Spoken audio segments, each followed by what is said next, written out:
guys, welcome back to my channel. Thank you guys for watching. So excited to be making my third video. I feel like a YouTuber now. I feel like I'm so happy that you stopped whatever you were doing to take the time out to come watch me. Thank you to those of you who watch my videos and subscribe and like and share. I'm so thankful for you guys. Continue to support. And to you guys who are new, please like, watch, and subscribe. And I hope you guys love my channel.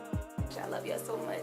Today I'm going to talk about studying abroad and some of the differences that I have noticed being here in London. Some of the things that I have to get used to still, or that I had to use. Yeah, it's not that big of a difference because I made sure that I chose a place to study abroad that's kind of similar to the US because I wasn't ready to just experience a big culture. For those of you who don't know, I'm from Philadelphia. I moved to Atlanta in 2015 to attend Spelman College. I am a junior currently at Spelman College. Woohoo! I have one more year until I graduate. 2019, class of 2019, we're the best. One more year until I graduate. My spring semester of my sophomore year, I decided that I wanted something different. It was just like, I need something different. I need a change. I love Spelman, but I need a break. What can I do? I wasn't really happy in the other areas of my life, and I was just like, I need something different. So one day I just stumbled in the study abroad office, and after that I was just stuck. I always wanted to go to Paris, but when I looked at the programs and stuff that they were offering, they had a lot in the UK, they had a lot in London. So I was just like, okay, London is close to Paris, I'll just take a trip to Paris for my 21st, do all that for my 21st. It's so close, so I'll just do London. And I always wanted to go to London anyway. So yeah, I made the decision, did the application, got the scholarship, went home. Before I did all that, I went home and told my mom, like, Mom, I'm studying abroad. And I don't think she believed me, y'all. I don't think she believed me. She know how I am. I know how I am. I didn't even believe it. My old self probably don't even recognize the person that I am today. And I'm saying this because I didn't believe in myself back then. Like, my vision for myself was never that big. To be studying abroad and living in London right now, my old self is probably like, whoa, she's amazing. Seriously, like, who is she? Because, y'all, London, that was, no, I'm from Philly. I was surprised when I decided that I wanted to move to Atlanta. Everybody was like, you gonna really go to Atlanta? You really gonna leave? I'm like, yes, y'all, I'm going to Spelman. And I did that. And I got there, and now I'm like, okay, what's next? I need something different now. It's time to do bigger things. It's time to do bigger things. So yeah, I made that decision my sophomore year. That was about February. Been on it ever since. Was researching London and stuff like that. And throughout that process, it was a few times where I was like, no, maybe I shouldn't go. Maybe I should just, nah, that's too much. I don't think do I really want to be away from my family and away from Spelman for a whole 6 months? No, I don't. And and at that time, I will say I was attached to a lot of things. Y'all. And I just thought, if I go away for 6 months, are these things still gonna be here when I get back? People gonna be living their life without me. Like, it was just so much going through my head at times. And just to make a comment on that, I just want to say, never let things like that hold you back. Do not be so attached to something that you be scared to you'll be scared to take yourself to the next level and live your life. If those things are really meant for you, they will still be there when you get back. Trust me. Trust me. They will still be there. I'm still on it a little bit. Couple times I talk myself out of it, but I still decided to keep on going because I knew that I'm doing this for my future self. And that's what I was telling this is for your future. You're doing it for you. You're not doing this for nobody else. This is for your future self. She deserves it. Do this now. Everybody don't study abroad. That's a rare opportunity. And I'm just saying, if you get the opportunity to do it, just do it because it will set you apart. So yeah, I was just like, do this for your future self. She deserves it. You deserve it right now. Your happiness, your peace, the experience. You get to travel. Just do it. So okay. So yeah, that's how I decided that I wanted to go abroad. That was a long process. When I finally got close to going, I was not as scared as I thought I was going to be, because my fall semester, y'all, at Spelman, my junior year, I was like, get me out of here. I got all A's. That was good. Academically, I was set. but I was failing in other areas of my life, and I'm just like, I'm ready to go. I'm so happy. I'm leaving for 6 months. I'm going to London. Yes, I'm ready to go. I'm sorry. Thank you for still sticking to it and not giving up on it. I was just so happy. I just felt like this is a vacation in itself. So yeah, I'm here now. I'm here. Been here for almost a month. I love it. I don't know if you guys notice, but there is a difference in me. My happiness, my peace, the way I talk, my mindset. If I know the ones close to me feel it, and that's all that matters. And I feel it, and it's genuine, and this is priceless. So the first difference that I noticed when I got here was the cars, bruh. The cars. The steering wheel is on the opposite side. That was just, it was weird. It felt so weird. I'm sitting on the side where the steering wheel should be. Also, they drive on the opposite side of the street. It took me and my mom a little while to figure it out. Okay, so I just made it to London. Of course, it's rainy. And look, this is so hilarious to me, and it feels so weird. The steering wheel is on this side of the car. Wow, this is the first difference, major difference that's like really I'm gonna have to really adjust to it, but yeah.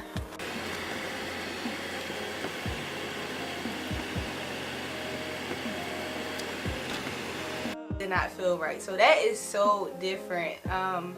The second difference was I noticed that in their public places, it's shared bathrooms, so men and women share the same bathroom. That took a little while for me to get used to because I was scared at first. I was just like, a man could walk in here at any moment. I don't know. Like, I literally was rushing in the bathrooms trying to hurry up and get in and get out. So yeah, that's one of the differences that was just mind-blowing to me, because I just noticed, it just made me realize that we are very privileged in the U.S. because a lot of people do not operate like us, and we just have a lot of things that we do that other places don't do, and they're still functioning. Another thing is that it gets dark here at about 3:30. It gets dark here at about 3:30. So if you're not out and about before 3:30, the day is technically over. That's how I feel. It's nighttime to me at 3:30.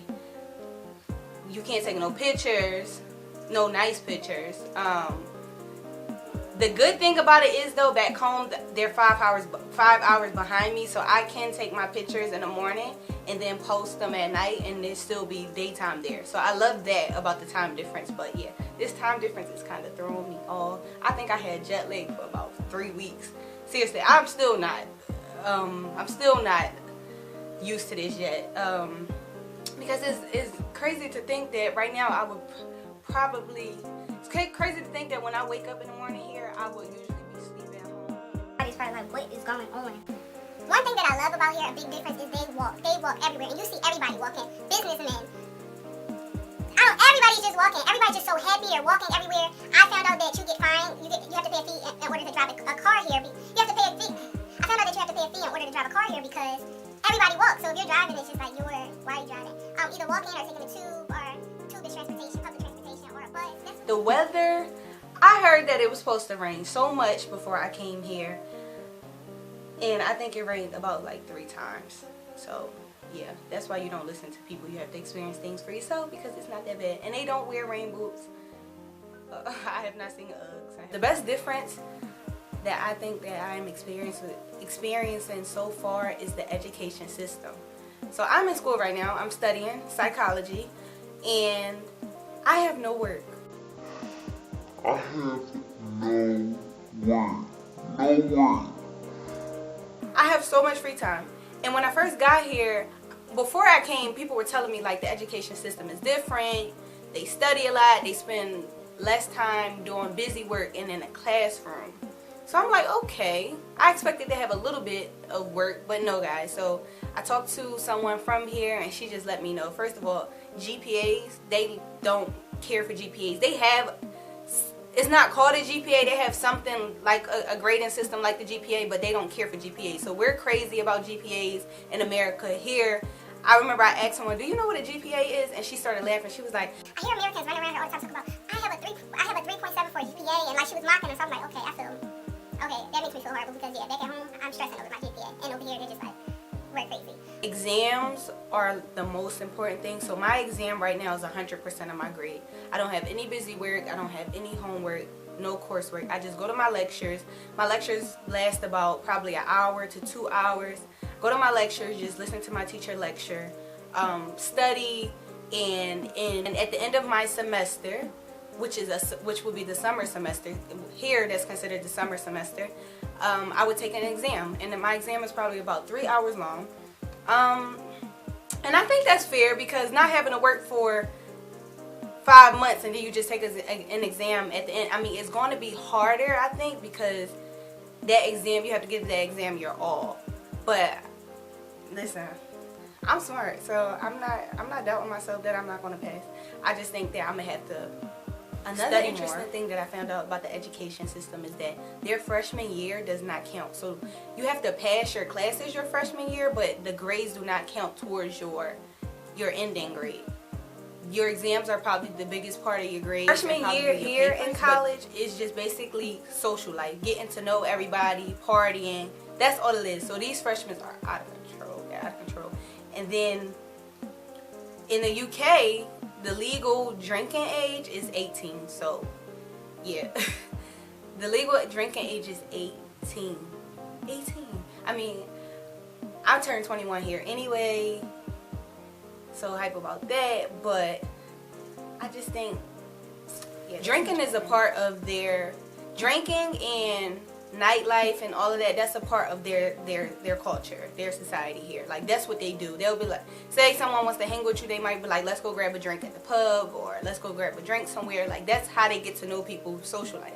So nightlife here, they party all week, is throughout the week. You know how we work during the week, and then on the weekends, Friday to Sunday, we're like, okay, now it's time to go out. Now it's time to, no, they do that all day of the week. So people are literally partying every day of the week. But I went to a club on a Wednesday, but the music was good. I had kind of a little experience where, first of all, they're all just crazy drunk, because they're 18-year-olds, they can drink whatever. Me and my friend, we were walking, and I kind of bumped into this girl, because they push a lot, and they don't say sorry. I had to get used to that. I don't take it personal anymore, but they were pushing and all of that, and I accidentally got pushed into this girl, and she pushed me back. So I'm like, okay, that's not like a push where you just bumping into somebody. That's a real, like, push. So I turned around to acknowledge her, and we're looking at each other, and she pushes me again, guys. She pushes me again. She pushes me again. So I push her back. So we're just pushing each other. And then in my head, I'm like, this is not a push party. Like, we not about to be going back and forth pushing each other. Yo, I'm a new person. Thank God, I'm a new person. So I just said to myself, Taylor, I think she's really drunk, because she would have to be really drunk to look you in your face right now and still push you and wait for you to have a reaction. I said, oh no. God got me together real quick. I just let it go. I said, okay, God, she's drunk. I'm going to keep it pushing. I'm going to enjoy my night. This is my first time out. I don't want it to be ruined. I'm going to keep going. So me and my friends, we just go about our night. But I was just like, wow, okay. Another thing here that I love, that I'll probably take back to the U.S. with me, is tea. Tea dates, tea time, going to tea. It's just, I love the whole idea of it. It's relaxing. It's so good. It fills you up. It's so, like, classy. So me and my friends, we go to tea. I've been to tea a couple times. I love it. One of the times I've been to tea with my friend Libby. It was really good. We had unlimited wine. We had unlimited tea. We had unlimited, they let us try these different types of food. So we all did, like, taste tests and stuff. And that was so fun. I really love it. But I love tea. I don't understand why we don't do that in America. Like, in school, we'll have a tea break or a social break. And it's just so nice. It's so nice. Restroom like we do. It just says toilet, just flat out toilet. When I first saw that, I was like, that's rude, like, toilet. And it's just written on stuff. I don't know, it doesn't look like nice to me. I don't think it looks nice. Just put toilet on a wall, but that's what they say. So now I'm just like, where's the toilets? Where's the toilets? I don't know. Like, when you are in another country or somewhere, you have to live how they do. Where's the toilets? I'll just say it casually. Where's the toilets at? Another thing is chips. They call them crisp. So the other day I was out eating, and I seen the chips hanging up on the wall. So I told the man, I was like, how much are the chips? And he looked at me like, crisp? I was like, crisp? Okay, crisp is not that deep. You know what I'm talking about though. But yeah, they call chips crisp. What else? So when I go places, I always wonder, I love food. I always wonder like, is the food gonna be good? Like, I need to know if the food gonna be good. So before studying abroad in London, that was my biggest concern. I just didn't know what I would be eating. Got here, realized that they don't season their food. No seasoning. And people told me to bring my own seasoning, but I was like, that's just odd that people won't season their food. Well, yeah. I got used to it. I had to because I'm eating to survive. But they don't season their food, guys. And I guess it's healthier. Their food is very healthier. Their food is healthier. It's less sugar in it. It's smaller portion sizes. That's for the better, I would say, because I can only imagine how much I'm walking and eating healthier. I can only imagine how much I'm gonna weigh in 6 months. I can't wait to see. I don't think I'll have soul food for 6 months. That is just something to get used to. I just want some fried chicken, some mac and cheese, some candy yams, cornbread. I might lose weight because when I was home, that's what I was eating all the time. But yeah, I'm like, they don't have any soul. They do have chicken, but I haven't seen any soul food here. So I'm just like, okay, maybe I don't need it. No soul food for 6 months? No soul food? Lord. Okay, one thing I learned my first week here is that they don't have any guns here. They don't have guns here. That is wow. They don't have that many police. I just started seeing a couple police cars, but no, when I'm back home, it's normal to see police just everywhere. No, oh my God. So that's a part of a conversation here. I remember me and my friend Libby, we had gotten an Uber, and he asked us, do y'all have guns? Do y'all have guns? Like, they're so amazed that Americans could just go get guns. They do have guns because they got them from the black market, but no, they don't have guns here. It's very little crime, very little police. I found out that they shut down a lot of their police stations because they don't really need them. So yeah, that is, I feel safe. They said the most that could happen to you here is probably just getting robbed or somebody trying to, but what they gonna rob you with? What they gonna rob you with? They hands, you just gotta fight them. You just gotta know how to fight because that's the only way. I mean, they don't have no gun or nothing. So.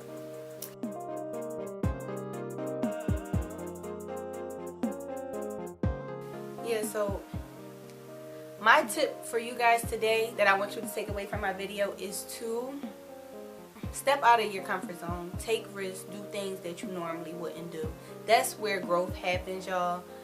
Comfort and growth cannot coexist. You have to take chances in order to grow. I feel like you grow when you're challenged. If you're not challenged, there's no growth because you're used to those things. They don't make you feel uncomfortable. There is no, you don't have to work for anything, you know. So I would say take risks. You only get one life. Believe in yourself that you can do anything and it will happen. You just have to trust the process with everything. You're not going to see great results all the time instantly. Sometimes you have to work and prove that you really want it in order to see those results. So I would just say take those risks and just trust the process with it. And if it don't work out, so what? You're in your 20s, whatever. The 20s are made for you to make mistakes and to build your life and to do whatever it is, chase your dreams, do whatever it is that you're passionate about.